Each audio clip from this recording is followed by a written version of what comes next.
in your rambling, incoherent response were you even close to anything that could be considered a rational thought?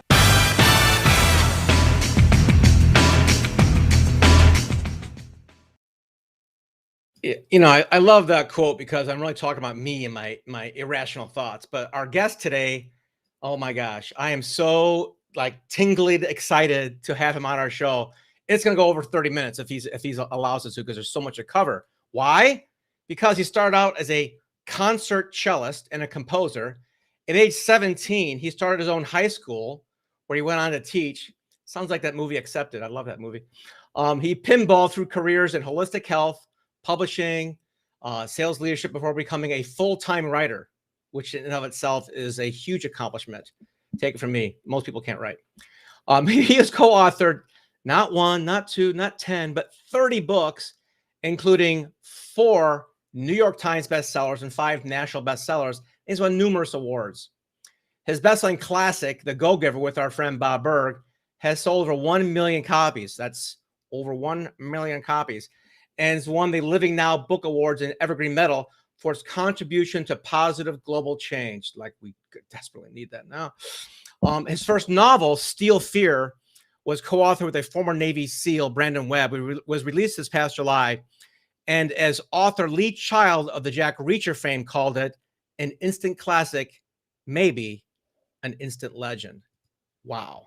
So it's with a great honor I give our guest today, John David Mann. That was a fantastic quote. I love the whole introduction there, but the quote at the beginning of the show, top of the hour, was just fantastic.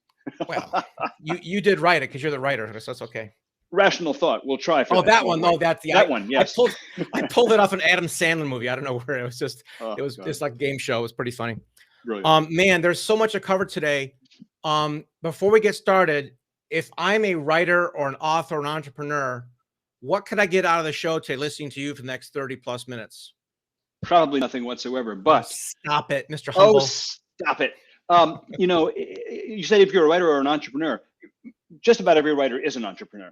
Okay. Writing is an entrepreneurial path, as you know, only so well. I mean, if you're a staff writer on the New Yorker, magazine, great, you have a salary, kudos. But most of us in the real world, we have to carve our own path. It's like driving, you're driving without roads. Mm-hmm. So, roads where we're going, we don't need roads. So, but it is challenging. The challenge to writers is what I'm saying are the same challenges that you face if you're starting a business, if you're starting anything. So I hopefully will have some nuggets of value you can extract from whatever. We're going to extract some nuggets. I'm going to talk a lot about this. I mean, let's be really straightforward. And I know you're humble, but most people, when they do create a book, and I say create, I'm not going to use the word write right away. It sells, 5 copies and 4 of them go to their mom on Amazon. It's not an arc. It's like this, right? There's J.K. Rowling, there's you guys, New York Times bestseller. Then there's the plebes way down here, right? And so some of the questions I want to cover today are, wow, your beginnings as a writer and your challenges and what you did to get to where you are today. That's what I want to focus on. Great. So let's just start there. Like, you went from a cellist to starting a school at 17. When did the writing thing kick in? The writing thing was always kind of there, hovering in the background. Every sphere I was in, every career, every community I kind of operated within, I was the guy who ended up writing the newsletter or editing the article or whatever. Whatever involved writing, I kind of showed up. My parents were both academics. My mom was a history teacher, also a playwright. She wrote plays for kids. Her belief was the best way to teach kids history was to write plays and have them act it out. My dad was a music professor, a musicologist, and a college teacher. So writing was kind of in my environment. There was never a time, actually, where I sat down and said, I want to be a writer. It just kind of kept happening. I did a lot of editing.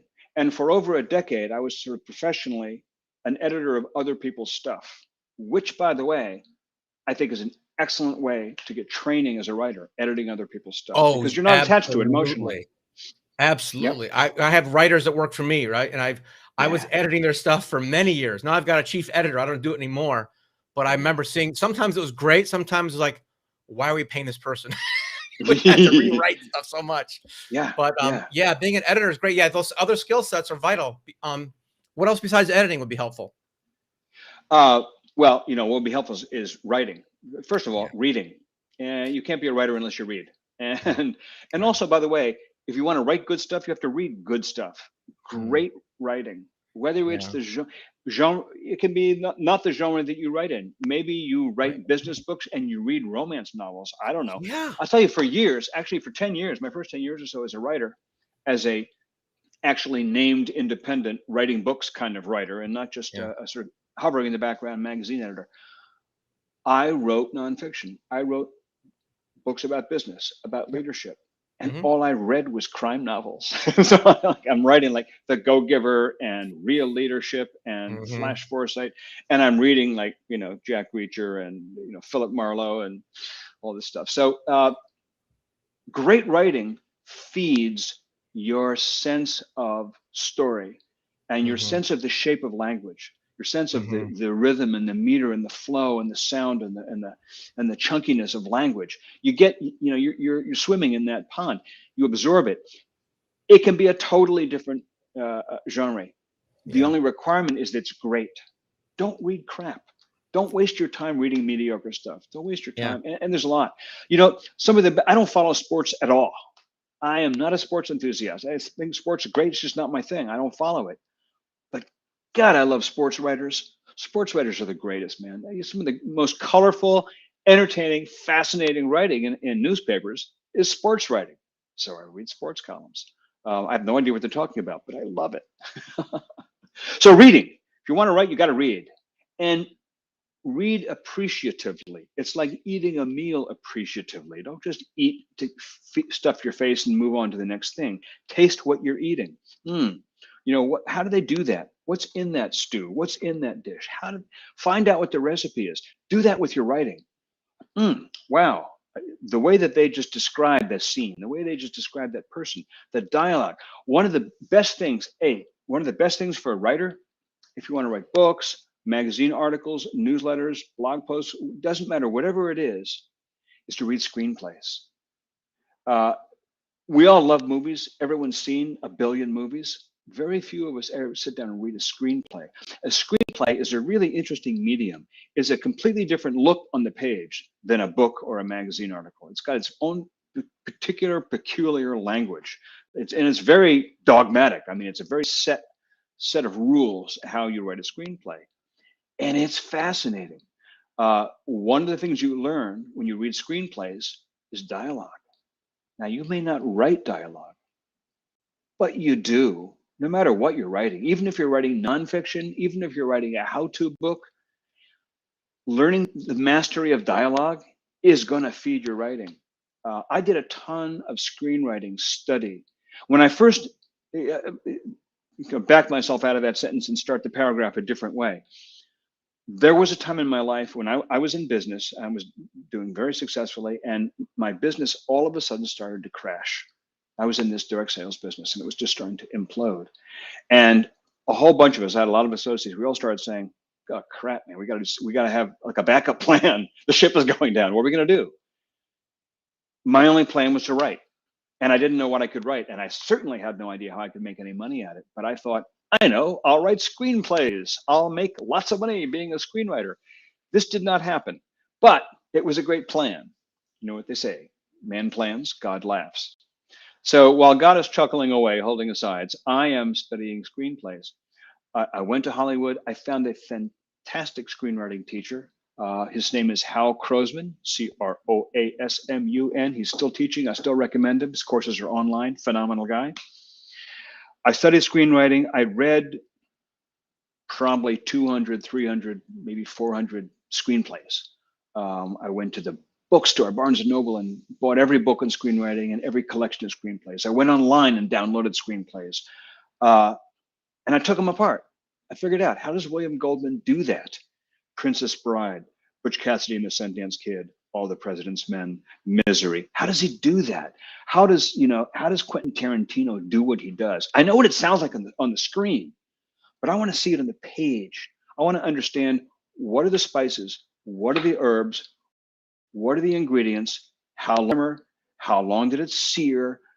What did the cook do to make this thing taste so phenomenal? So, that'd be probably, out of all the reading recommendations I can make, find the best readers you can in what you love to read. I would say make screenplays part of your diet. And then the next thing, yeah, go ahead. Go ahead. Continue. I was going to say that. Dissecting the screenplay is interesting to me. I Yeah. took some classes at school. That's my degrees in radio and TV and film. And Yes. my instructor, he used to say, look at the screenplays we write in class, and when there was too much dialogue, he just ripped the pages out. Said, it's a visual medium. Get rid of this stuff. He'd just like rip pages out, put them across it. Now, fix it. And we have to like describe a scene and make it more a visual medium. So it's kind of interesting. You're talking about dialogue because and I have to do the same thing with my leadership authors doing their leadership books. They come out like textbooks. And I say, could you give me a scene where there was some drama or some character development when you went and told the company about your corporate culture? Just paint a scene. Yeah. I mean, it's amazing to see how, David Mamet or Aaron Sorkin do what they do. These guys fill pages with dialogue, like blocks of dialogue. They're like 5 pages long, and they pull it off, right? They do pull it off, and it's amazing. Off, of course. Yeah. I mean, you watch Glengarry Glen Ross, and it's just like, what a master class. But I mean, you're absolutely right. That's sort of the exception that proves the rule. Totally What's really amazing. What's really amazing is to see how people write a line that's like words in it, and it makes you go, oh. And ad lib scenes, sometimes it happens, but most of it's written down. Let me burst your bubble there. The writer is genius of the dialogue, in 99% of the cases. And so right. How you can say more with fewer words, that's the magic of screenplays. Because a screenplay can't be over like 90 pages, 100 pages. So many words in a page. You can't make a smaller font. I mean, that's a good trick. The real trick. You know what? The real trick to screenplays is the same as the real trick to parables, to great parables. There's so many crappy parables out there, but there are. So, Steel Fear, 400 pages. Okay. How many pages is it? 400 and change. Okay. Go Giver. Like, shortest book I think I've ever published, but also the most successful. It's a different craft, although it's interesting.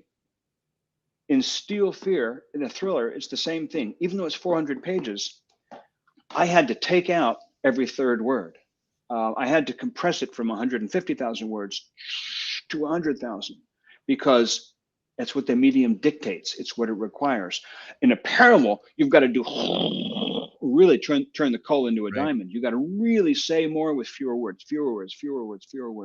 Yeah. And to me, the craft of writing is throwing some decent ideas on the page, along with some shitty ideas on the page, sorting through and finding the decent ones, putting them up on the board, and then saying, okay, now take out this, shave, compress. How can I say that 10-word sentence using 6 words?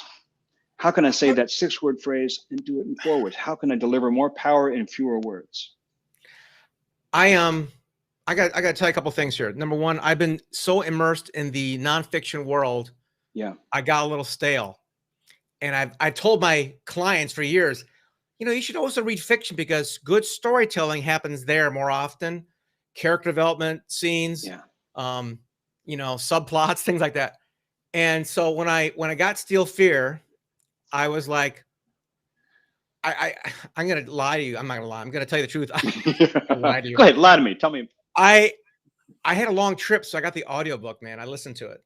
Yeah, he's great. And I wanted to take notes, like pull off the road, like, that was such a great analogy. I want to use that one because saying like, the blade was sharp is like, okay, yeah, but the blade is sharp as something. I mean, you sprinkled so many great analogies in there, or they call it similes, whatever. It was just so colorful. And as a nonfiction author, please visually tell your story. Without visuals, you're going to sound like a like a professor at a university. It's going to be dull, And you know what? It's interesting, Doug, because I don't have a natural facility for that. Somebody, I forget who, some guy once described Stephen King as saying Stevie has a camera in his head. I don't have a camera in my head. I am not a visual person. Really? When I read a novel, like I read a description and I have to stop and reread it for a picture to start forming in my head. Pictures don't form in my head like that. I'm very auditory. So when I'm writing something, to describe it visually, I have to stop and really like interview myself and say, what does it look like? I don't know what it looks like. It takes work. It's like English as a second language. I have to think about every word. So which is great because it means that you have to put thought into it. And I agree with you. Put thought into it. Put thought into it. And just the carrying somebody through 400 pages to where they can't put it down. That's magic. Okay, that's magic because I put down books at page 4, so to go through 400 and say what's going to happen next. Fiction, nonfiction, doesn't matter. You've got to make it a page turner. And open loops and breadcrumbs in fiction might be a little bit easier because you can drop hints and not complete thoughts or scenes, whatnot. But in the nonfiction world, it's not so easy to do. It's not so easy to do, but it is. I mean, you're so right that there's still storytelling there. And I mean, you take someone like Malcolm Gladwell. Okay, yeah, good example. Who writes a book like Blink, or a book like The Tipping Point. How little things make a big difference, or whatever the subtitle was. Yeah. It's not the story of a hero. It's not the story of a guy or a woman who sets out on a journey to overcome some incredible odds and obstacles to achieve a goal. It's the story of an idea. It's like the idea is the hero of the book. I think, well, how's that going to work? How exciting can that be?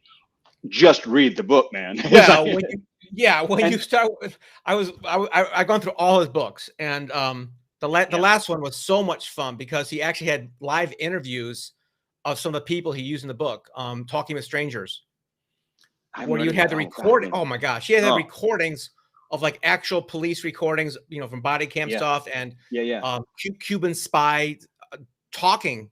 Because he interviews people for his books, and he put the interviews in the audiobook.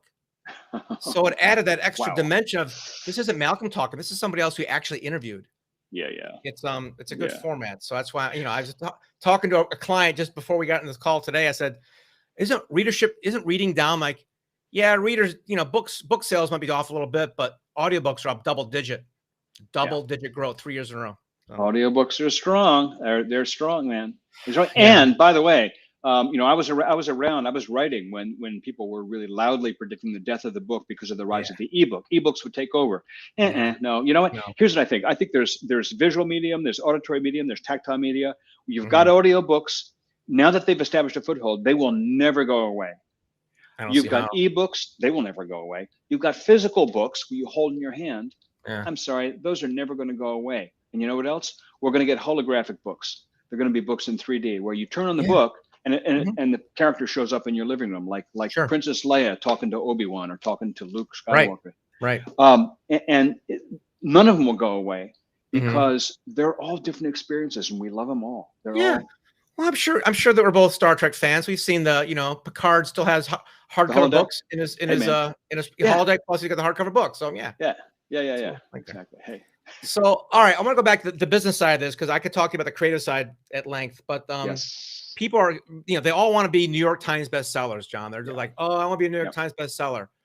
And I often send them the blog post by Tucker Max about that, saying, well, the odds are better to win the lottery than to sell 1 million copies of your book. So congratulations, you and Bob won the lottery, number one. Obviously came through work, not by chance. But the path to becoming successful as an author, my clients, I focus on their business and they use the book as a lever. Right. In this case, with you guys, I mean, I'm going to guess you made some money in the books. Yeah, I mean, my Yeah. goal, my personal goal, my business model. Yeah. And I have two goals in writing. One is the creative goal, and the other is the pragmatic economic goal. Yeah. Right. My economic goal is for the writing to support my wife and myself, not only presently but ongoingly. So we're talking Yeah. residual, which means Yeah. royalties, which Yeah. means you got to write books that not only sell but keep selling. That is Mhm. a challenge. Yeah. So a couple of things on that business thing. First, I want to make a key distinction that a lot of people will be a surprise to a lot of people. Yeah. New York Times bestseller is a terrible goal. The reason it's a terrible goal is because it's unquantifiable. The recipe for becoming a New York Times bestseller, it is the Yeah. paper of record. It is Yeah. still the gold standard. It is. Yep. I mean, you introduced me by saying 4 New York Times bestsellers, but I'll tell you what, interesting point. I have 4 New York Times bestsellers. The Go-Giver is not one of them. And it's the most successful book I've written. The New York Times recipe for what qualifies you as a bestseller is more closely held than the recipe for Colonel Sanders' Kentucky Fried Chicken. I read a. It's not about pure yeah. number of sales. No, I It read a ain't- blog post on it. They actually somebody got in there and talked to them and said, "Well, we look at the sales and then we make a decision based on what we like." Based on what we think. Exactly. Yeah. It is a lot Yeah. more capricious than you think. It's not based on sales. Right. On the other hand, Wall Street Journal bestseller, USA Today bestseller, and a Business Week bestseller, a bunch of other bestsellers are in fact based on numbers. There are bestseller lists you can shoot for that are quantifiable. As well, they're, you never know what the number is going to be, but they are based on real numbers. Still, as I said, Go Giver Marriage never hit the New York Times bestseller list. I have other books that did, upon which I have made a great deal less money. Well, we can talk about publishers in a moment. Than, of course. Than the Go Giver. And the difference isn't the publisher. The difference is number of sales, number of sales, number of sales. So what I want to, first off, my monetary goals or my numeric goals are not bestseller lists. That's great. And they're not reviews. That's lovely. If you get them. Most of my books are not books that get reviewed in New York Times or LA Times or anything else. But sales. And what sales means is people are buying your books. People are buying your books because they want your books, and they want your books because your books make a difference. The way to quantify your business goals in book selling is how many lives can I touch? How many individual people out there want this book? Because reading this book will in some way improve their lives, and that's the target. When I'm actually releasing a book, I mean, I have sales goals, but my goals tend to be the word a lot.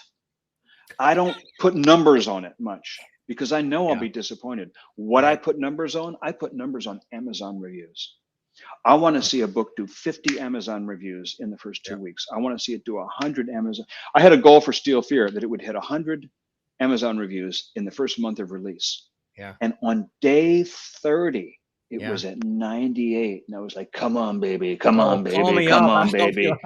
And I wrote to the guy who put it over the top and said, his name is Robert Batty, an old friend of mine from grade school. I wrote to him and said, dude, you put us over the top. Nice. That to me is meaningful because every one of those is a real person saying, I not only got value out of this book, it was so valuable that I got to tell you, stranger, about it. Hot diggity damn. I love that. So how do you get that? You pointed out something really, really salient there, which is that a lot of people write a book because they're in business, and the book is in essence a calling card for their business. So their goal for the book is that it be good, but their goal for the book, pragmatically, is that there will be people who read it and say, "Oh, I need to be that guy's client. I need to hire him to do. They want to get business out of the book." So number of copies sold is kind of irrelevant to that person. What's relevant is whose hands is it going to go into, and how's it going to land? What impact is it going to have? Now, getting on a bestseller list could be meaningful because it's a pedigree. When your book says, Wall Street bestseller, that's a pedigree. But it's mostly out of your control. It's hard to get on those big lists. So, there are different valid and distinct goals for different authors. I don't write books to get clients. I don't write books Right. for people to come to me and say, hey, I want you to be my writer. Yeah. I write books because I want to sell a shitload. I want a lot of people to buy them because I have a monetary goal, which is to support my wife and myself. And I Yep. have a creative goal, which is to change the life of 1 million people. I want to touch, vast numbers of people's lives and have the world be a different place because I was here through those books.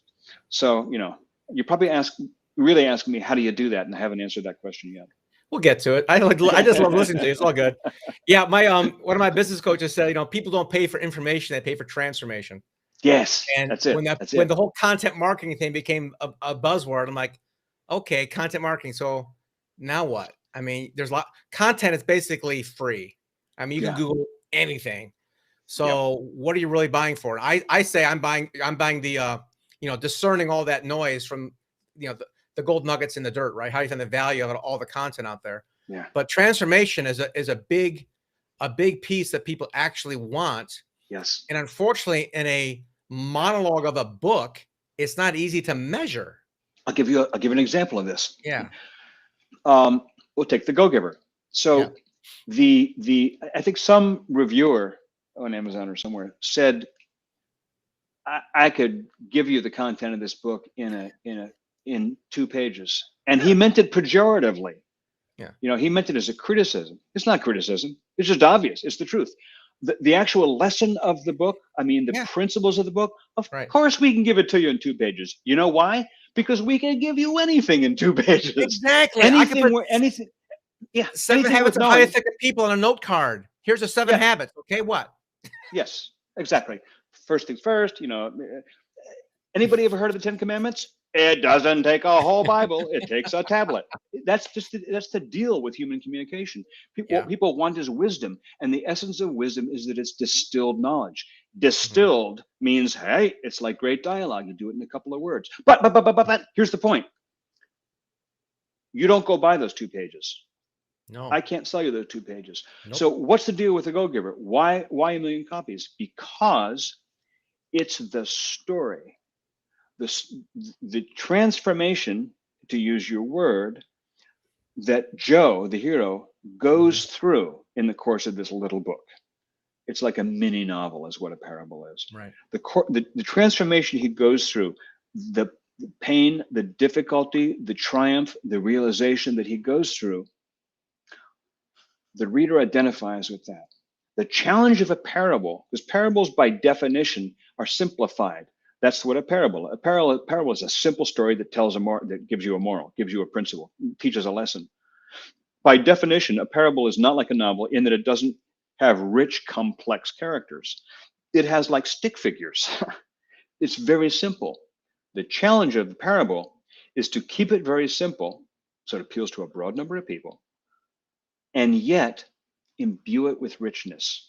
Make those stick figures come to life on the page. Make them come to life so that you, the reader, as you're reading about them, you start to care about what happens to them. They start to feel real to you. You start to be them. You root for Joe to get out of the box he's in because you want to get out of the box you're in. When Joe and Susan, when you start to see the kind of the difficulty and the pain that's going on in their marriage in chapter 8 or wherever it is, you're right there with them. That's the goal. Because then when he transcends that by putting into practice one of these simple rules, simple principles, it's like it happened in my life when I read it on the page. That's the goal of a parable. And the measure of its success is the degree of popularity. Is how many people buy it. It's like it works if a whole lot of people respond. It resonates if it strikes a whole lot of chords. So I think that that's the challenge in a nonfiction book. It's not the lecture. I mean, if you put a PowerPoint presentation between 2 covers of a book, it's not a book. It's not a story. It's a PowerPoint presentation. It's a bunch of principles. It's a set of rules. Make it a wall poster. That's right. Well, those inspirational things, right? Yeah. You're making a really interesting point. I got a general question. I'm not sure if I'll get it out very succinctly, but I'm thinking of movies and books right now. And in some cases, yes, we always communicate by story because story predates language. I get it. But what about the idea that I'm putting myself in that story? Like if I'm watching, James Bond, like I feel like, yeah, I can be a spy, right? But I'm watching Guardians of the Galaxy. I'm not. I don't associate with any of those people. It's pure entertainment. Or am I? Am I putting myself in Quill's shoes or what? It's like one of my favorite entertainment experiences was Bugs Bunny and Daffy Duck. I just grew up on those two. I just, and it's so, and that's just so hilarious because Daffy Right. Duck is just so constantly frustrated, Yeah. as Yeah. so constantly doesn't get it. And Bugs Bunny, like he just pulls these solutions out of, I'm going to say his ear, Pretty much, yeah. out of thin air. And there is so help me, there's a part of me that aspires to be Bugs Bunny. Right. And it is Bugs Bunny. I mean, pulling Smart things. aleck, and you get away with stuff, and you're always happy. Yeah. Yeah. Yeah, exactly. And so I think that whether it's Guardians of the Galaxy or it's Rambo or it's James Bond, as you said, or it's whatever it is, to me, in Steel Fear, Yeah. none of us are Navy SEALs, but there is, there are really kind of three heroes in Steel Fear. There's the Navy SEAL, who is this kind of traumatized, Yeah. awkward, socially very, very awkward guy, Right. who is also brilliant and who is Confident from and something, socially awkward was a strange combination. When I'm like, wait, he's awkward, but he's confident about it. That was a new yeah, character for me. I'm like, how did this? Yeah, go ahead. yeah, he's kind of like the Rami Malek character on Robot. I mean, he's like, yeah, he's skilled and he's actually Yeah. hyper skilled. Right. And then there's Monica, the Nighthawk, the helicopter pilot, Right. Yeah. who is like a warrior, Yeah. and who has no business getting involved in this, and everybody else be damned, she gets involved in this.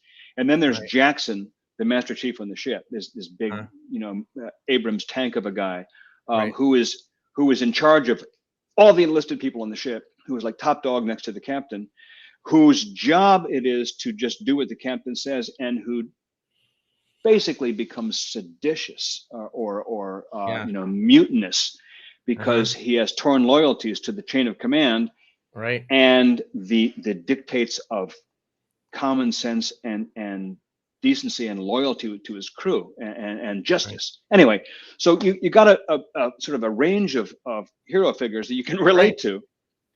My job as a writer is to make their stories that you care about so much that you start to resonate with them and you become them.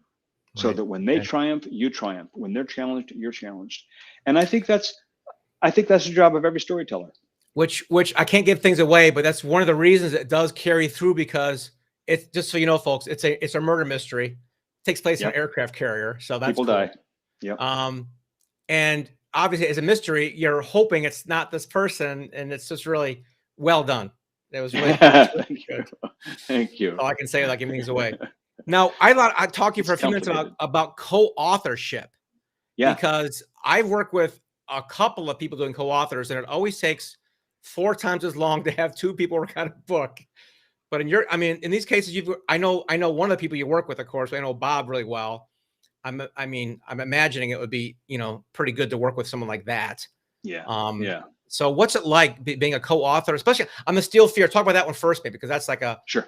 Do you have any Navy experience being an aircraft carrier? Yeah, I certainly don't. I have no Navy experience. I have no military experience. And also Steel Fear, by the way, is the 7th book I've written with Brandon. We've done 6 other books together, all nonfiction. Okay. Most of them memoir.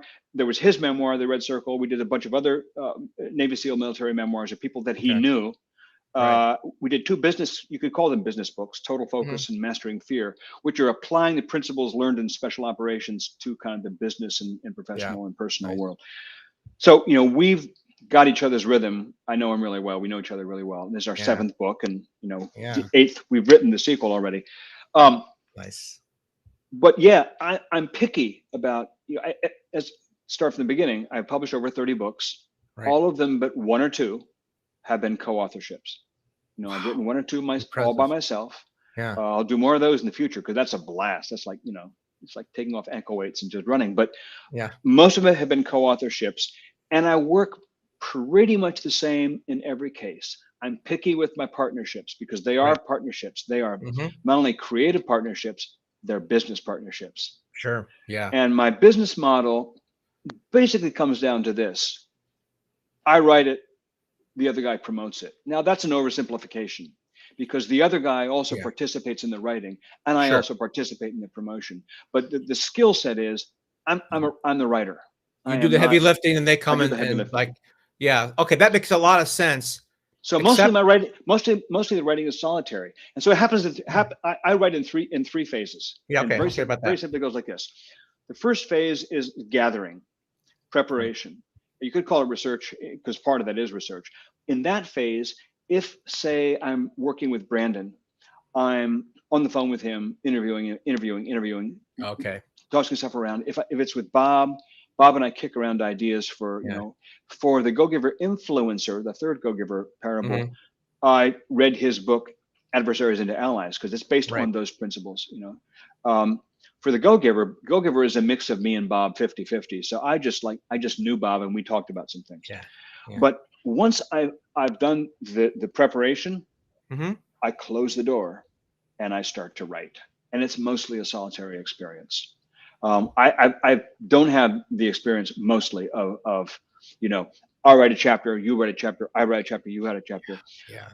I recently had an exception to that rule. I did, and I'll get to that in a sec because it was very, very illuminating. But mostly, I write a draft with I just write myself, and I may, periodically, I get to a chapter and I go, I have no idea how this works, and I call up Brandon and say, dude, I got to talk about this. We're gonna have a gunfight, or we're gonna have a this or that or whatever.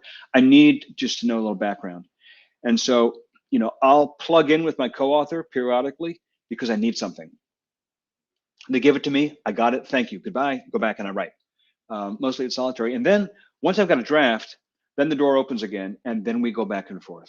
And then it's a question of adjusting. For example, with Bob, every time we've done a Go-Giver book, I usually kick him out chapter at a time or a couple chapters at a time. And he says, this is awesome. And he has a few comments or notes, whatever. Once the draft is done, we go over it. And Bob is incredibly meticulous. He always points out things that don't quite work that I didn't notice. He always has ideas that I didn't think of that he can insert. So a bunch of it is based on his blog post, his teaching, his ideas, as well as my blog post, my teaching, my ideas. But when we do the finessing, the finalizing, it's a 50-50 process where he has input, and that's awesome. So that's kind of how I work. I have my solo time in the middle, but I have input in the beginning and the end. So how do you do that on an aircraft carrier, man? I mean, when I'm reading that or listening to that book, I'm like, Tom Clancy would be like jealous of all the details you go to in terms of the square footage, how the decks work, all that stuff. So much research, man. I did so much research. So part of that was I spent 3 solid months just in research. A lot of that was on the internet. I watched, Icon Productions, Mel Gibson's company. They produced a 10-hour miniseries called Carrier. And I watched that sucker a moment, and took notes. There was a fantastic book called Another Great Day at Sea, which is a British journalist chronicling of his time on an aircraft carrier. Okay. I read that sucker. So I read and I read, I watched and I watched. I asked questions to Quora. I did a whole bunch of stuff online. Wow. At one point, I bought a book that cost $1,200, and it turned out it only had a single page that talked about the Abraham Lincoln, and it was worthless information that I already had. Jeez. We did get a refund on that book. We sent it back. But so a lot of it was just my digging, asking questions, getting answers. Some of it, I would go to Brandon and say, talk to me about this, talk to me about that. Like, for example, the fantail, the back of the book. The back of the ship, above the propeller, turns out to be, where they dump their organic garbage. So it stinks. I learned that from Brandon. And also, it has the smell of stale cigarettes because it's right around the corner is the smoke pit. And details like that I got from Brandon. Nice. Another associate, and I tapped into other military guys for other stuff like that. So I always tap into experts who know to get color, that I can't find myself. Amazing. What a great book. Steel Fear, guys. I'm telling you, I don't care if you're fiction, nonfiction, what a business owner, like books, you will dig this story. It is a good one. So I highly recommend it for sure. Let's finish up, John, with the most important point. You're editing things, you're writing some books on yourself. When did you hit it where you could like write full time? And what was that book? What was it? The beginning of that ascent? You know, it's really funny. The first book I wrote was actually not The Go-Giver. Just a year before, I published a book called You Call the Shots. And what happened was I had interviewed this young 19-year-old business wunderkind. This kid had earned his first $1 million before he graduated from high school. Just an amazing guy. And not only was he phenomenal at business, but he was also a super nice guy. Just a great values, just a sweet kid. I just liked this guy so much. I'd interviewed him for a magazine article, and I said, "Hey, we should write a book about your story." We did, and that book got published. You Call the Shots, it was, and I was in New York with my agent. We had just sold that book to a publisher, and I had just gotten a gig through her to write another congressman's memoir, and I had the Go-Giver in my back pocket, which we were working on. And when I got this contract with this next book, the congressman's memoir, I went back to my hotel room and I gave notice at the magazine where I was working. They were friends of mine, and I said, I'm going to be full-time writer, books. So you got to start. Was there an advance that went with that to give you some cushion, or was it all guts? How'd you do that? Yeah, there was an advance, but here's the end of the story. I Okay. gave my notice. We talked about. I promised them I'd give them. I wouldn't leave until I'd hired and trained my replacement, or found and trained my replacement. But it was done. The next day, the book deal backed out. There was no advance. You want to make God laugh? Just tell him your plans. Yes, you mentioned that. Burnt my bridge, baby. Burnt my bridge. So honestly, for years, when I was first writing books, I had supplemental income from businesses that my wife and I both had going, and eventually, I'm 10 years in, 12 years in, and I'm just now really at the place where writing supports us full time. It took a decade to build that that stream. Back to Hollywood, I have I went to school at Northwestern, so my friends are in that world. And my one friend Tom, went out there. We graduated in '83, and he's out there and writing every single day for, I think he said 8 years before somebody actually read something of his. But he'd write every day, which is a clue, right? Yes. The first gig he got was for the new Dick Van Dyke Show. And the day he got accepted, like the very next day, writer's strike. Oh, man. Cancel the show. Now, he's gone on to write some movies, and I don't think he works anymore, because I see him on Facebook just posting pictures of bugs and stuff. But he wrote the movie Home, the cartoon version, and Get Smart, and one Matthew McConaughey movie he wrote where he stays at home till age 40. I forgot which one it was. Don't know that one, but it's got to be great. Yeah. It wasn't How to Lose a Guy in 10 Days was the other one. It was it was based on him and his buddy talking about stuff about, hey, these guys aren't leaving home for a while. It's like, that'd be a funny movie, right? Yeah. So, yeah. It is wild. It is wild how, with Hollywood, it's even harder than it is with New York and publishing. I was out there for a week. I'm like, not for me. I'm a Midwestern boy. I'm like, I'm not going to do it. I can't do it. Yeah. It's a different that was world my for sure. goal. That was my plan. That was my goal. And I like to say Bob Burg ruined my career. Congratulations. Thank you, Bob. Could have been a better person. Last note on the aircraft carrier thing. Another guest on the show from a few weeks ago was Gary Goldstein. Gary produced a few movies you've heard about, Mothman Prophecies, Pretty Woman movie.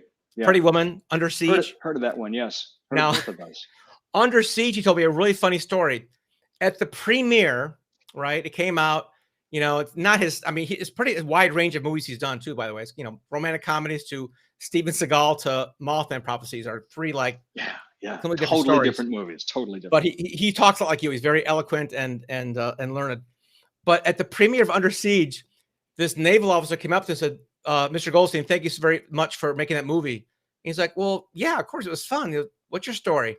He said, well, sir, based on this movie, I've had to change some of the protocols here at work. What do you do again? Oh, I'm in charge of nuclear security for the U.S. Navy.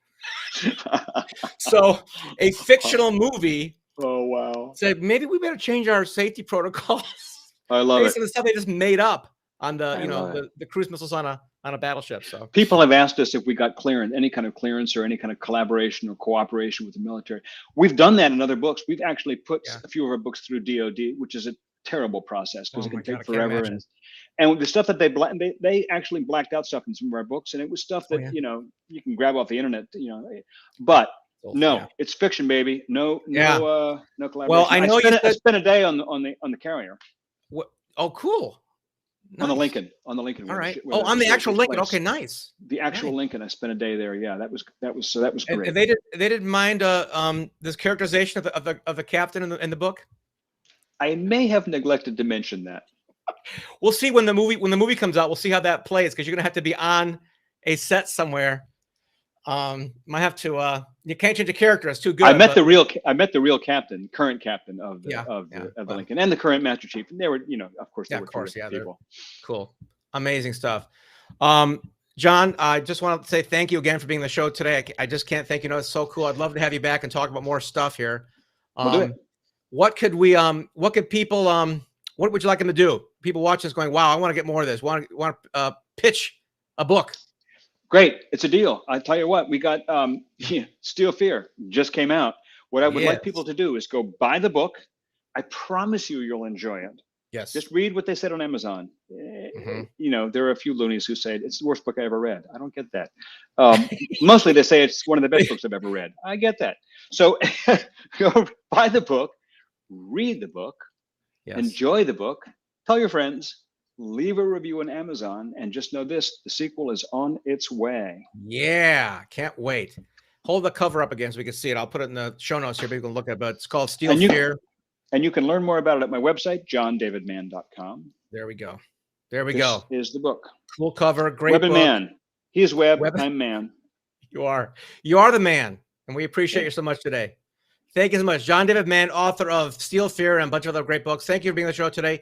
Speaking of that, please don't forget to subscribe below, click below, like it, subscribe, all that jazz. We got some more free goodies for you here at the Author Brand Show. This is Doug Crow. Thanks so much for watching.